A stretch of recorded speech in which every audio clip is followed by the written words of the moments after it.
مسلم شریف کی روایت میں ہے کہ حضرت انس رضی اللہ تعالیٰ روایت کرتے ہیں کہ ایک مرتبہ نبی پاک علیہ السلام ہمارے یہاں تشریف لائے اور قیلولہ فرمایا، یعنی دوپہر کے وقت آرام فرمایا۔ نبی کریم علیہ السلام جب آرام فرمانے لگے تو آپ کی پیشانی مبارک پر کچھ پسینہ آیا، تو میری والدہ گئی اور ایک شیشی لے کر آئی اور اپنی انگلی سے حضور کا پسینہ صاف کر کر کے اس شیشی میں ڈالنے لگی۔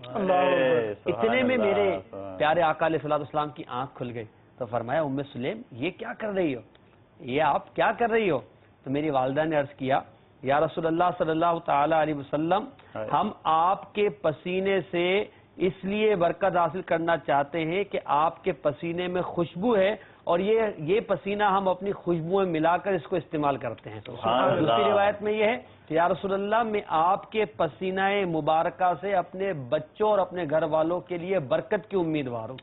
جب سرکار علی وقار علیہ السلام نے سنا تو ارشاد فرمایا اے ام سلیم تم نے سچ کہا، اور واقعتاً صحابہ کرام علیہم رضوان نبی پاک علیہ السلام کے پسینہ مبارکہ کو چہرے اور بدن پر مل لیا کرتے تھے اور وہ تمام بلاؤں سے محفوظ رہا کرتے تھے۔ بڑی پیاری بات ہے، سرکار سے کیسی محبت تھی۔ اللہ تعالیٰ میں سچا عشق رسول عطا فرمائے، ہمیں اپنے عقائد و نظریات کو درست کرنے کی توفیق عطا فرمائے، ہمیں بد مذہبی سے بے ادبی سے محفوظ فرمائے۔